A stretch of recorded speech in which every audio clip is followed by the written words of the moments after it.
दोस्तों वाकई में क्या जमाना आ गया है। मतलब आप सोचिए, कोई किसी का मंदिर बनाए तो मतलब उसके लिए वो देवता हुआ ना, लेकिन कोई अपने देवता को कैसे छोड़ सकता है।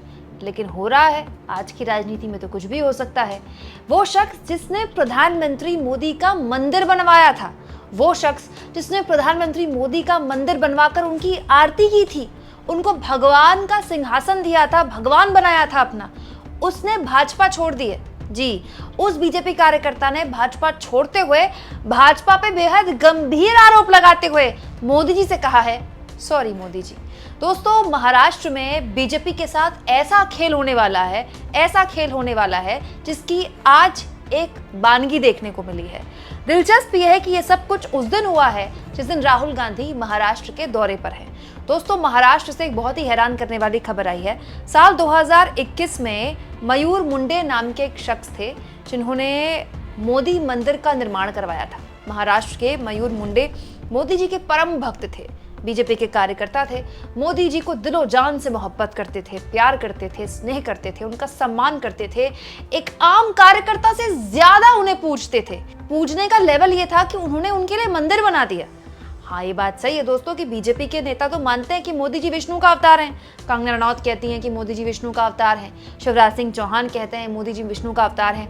लेकिन कह देना और मान लेने में फर्क है। लेकिन सोचिए ना, मयूर मुंडे ने सिर्फ कहा नहीं, मोदी जी को अपना भगवान मान लिया, उनका मंदिर बनाया, मोदी जी की मूर्ति स्थापित की, आरती उतारी, उनकी बलाएं ली, वो सब कुछ किया जो अपने आराध्य के लिए करते हैं। क्यों? क्योंकि सम्मान बहुत ज्यादा था मयूर मुंडे के मन में मोदी जी को लेकर। लेकिन मयूर मुंडे का ये सम्मान धराशायी हो चुका है। साल 2021 से साल 2024 के आते आते मुंबई के समुद्र में इतना पानी बहा कि महाराष्ट्र के मयूर मुंडे ने हाथ जोड़कर मोदी जी से कह दिया कि मोदी जी, मैं तो आपकी पार्टी को बाय बाय बोल रहा हूँ। दोस्तों, महाराष्ट्र में एनडीए के अंदर भयानक गुटबाजी, और ये गुटबाजी कोई छुपी नहीं है, खुलेआम हो रही है।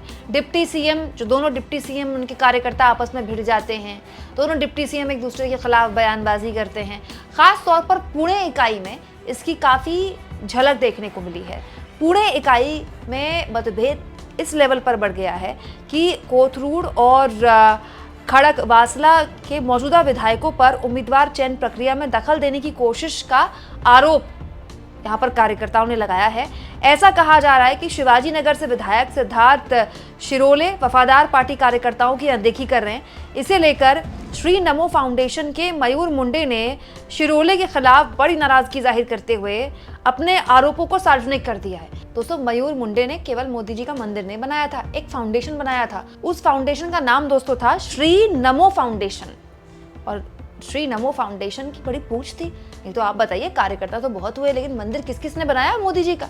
मोदी जी ने भी पक्का अपने मंदिर वाली ये फोटो देखी होगी ना, तो मोदी जी को कितना अच्छा लगा होगा कि देखो, कार्यकर्ता हो तो ऐसा, सीधे मंदिर बनाकर मुझे देवता बना दिया। लोग तो कहते रह गए विष्णु का अवतार, विष्णु का अवतार, इसने तो भगवान मान लिया मेरे। लेकिन आज सोचिए, मोदी जी को बाय बाय बोल दिया है मयूर मुंडे ने, ये कहते हुए कि जो बीजेपी के कार्यकर्ता हैं वो दबाव बना रहे हैं। दोस्तों, मयूर मुंडे ने कहा है कि मौजूदा विधायक आने वाले उम्मीदवारों के चयन प्रक्रिया को एक तरह से उसको इन्फ्लुएंस कर रहे हैं, और इसकी वजह से जो कार्यकर्ता हैं उनकी अनदेखी हो रही है।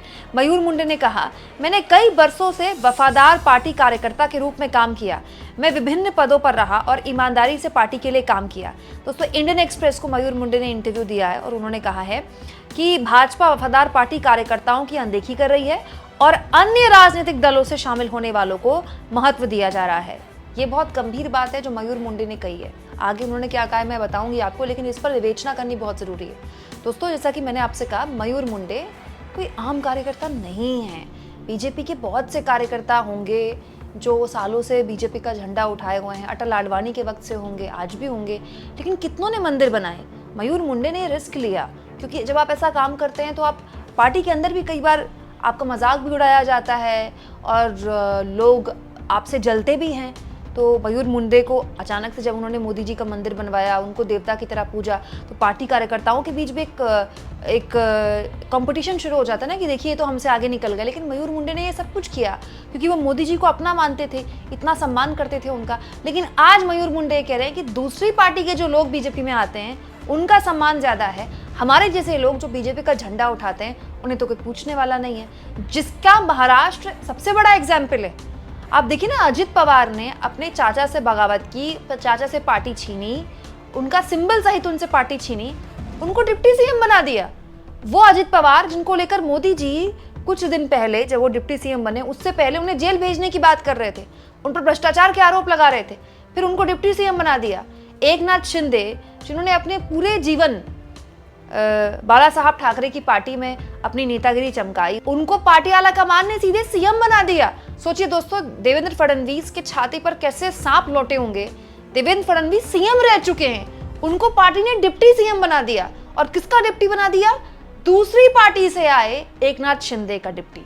मतलब ये कितना बड़ा संदेश है, और एक ऐसा संदेश है जो केवल एकनाथ शिंदे और देवेंद्र फडणवीस के लिए नहीं है, महाराष्ट्र के कार्यकर्ताओं को पहुंचा। बीजेपी के कार्यकर्ताओं को यह एहसास कराया गया कि आप उठाते रहिए झंडा, डिप्टी सीएम और सीएम तो वो भी बन सकते हैं जो अपनी पार्टी तोड़कर हमारी सरकार बना रहे हैं। ये अपने आप में एक बहुत हौसला तोड़ने वाला मैसेज होता है जो कि महाराष्ट्र में बीजेपी ने दिया, और उसका इलाज भी महाराष्ट्र की जनता ने बीजेपी का किया।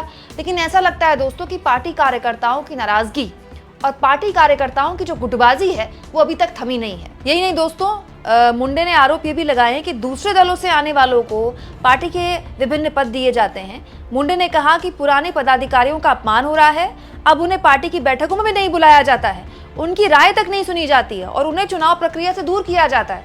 बताइए, वो लोग जो मोदी जी को मंदिर में रखकर पूज रहे हैं, जो मोदी जी की आरती उतार रहे हैं, जो मोदी जी को केवल विष्णु का अवतार हेडलाइन बनाने के लिए नहीं कह रहे हैं, मान रहे हैं भगवान, वो ये कह रहे हैं कि हमको तो कोई बुलाता नहीं, हमको तो कोई पूछता नहीं, हमसे कोई राय नहीं ली जाती, हमको तो बैठकों में भी नहीं बुलाया जाता। दोस्तों, ये उस पार्टी में हो रहा है जिसके लिए कहा जाता है कि मोदी और अमित शाह ने सालों दरी बिछाई है पार्टी के लिए।